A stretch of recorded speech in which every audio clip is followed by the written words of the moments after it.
Carcinoid का treatment कैसे होता है? जैसा कि मैंने बताया था कि कार्सिनोइड ट्यूमर प्रायः विंड पाइप यानी trachea, main bronchus, lobar bronchus या सेगमेंटल ब्रोंकस के अंदर होता है, हालांकि वो लंग में भी हो सकता है।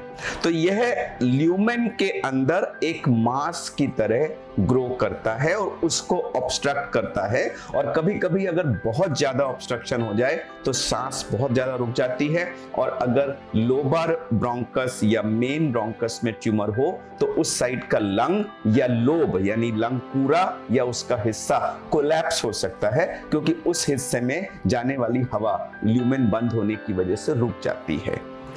तो इसका ट्रीटमेंट दो तरह से किया जा सकता है। एक तो ब्रोंकोस्कोपिक ट्रीटमेंट कहते हैं, जिसमें नाक के रास्ते हम सांस की नली में एक दूरबीन डालते हैं और उस दूरबीन के द्वारा उस ट्यूमर को हम इलेक्ट्रोकॉटरी, लेजर या क्रायो, ये तरह तरह की डिवाइसेस होती हैं, उनको यूज करके अंदर ही अंदर उसको धीरे धीरे जला के या उसके पीसेस निकाल के हम उसको निकाल देते हैं। इसके दो फायदे होते हैं। एक तो अगर वो ऑब्स्ट्रक्शन की वजह से कोलैप्स हो रखा है तो वो खुल जाता है, और दूसरा हमें डायग्नोसिस के लिए पीस भी मिल जाता है। अब बहुत से लोग कहते हैं कि यह एक फाइनल ट्रीटमेंट भी हो सकता है, तो मैं आपको बताना चाहूंगा कि ये ट्यूमर हमारे ट्रेकिया या ब्रोंकस की वॉल से अराइज होता है।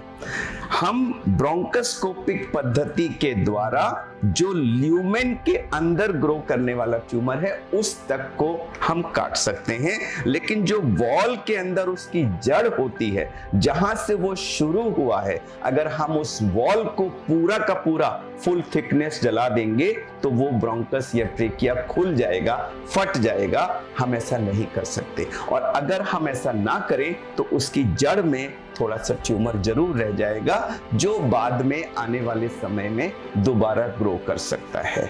और ये ट्यूमर खाली अंदर ही नहीं ग्रो कर सकता, ये बाहर की तरफ भी ग्रो कर सकता है।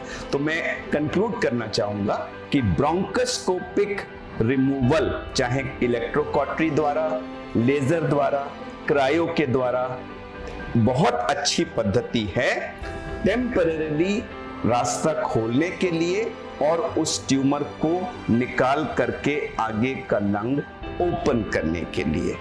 लेकिन इसके बाद में वो जो जहां से उस ट्यूमर का ओरिजिन है उसको सर्जरी के द्वारा निकाला जाना जरूरी है।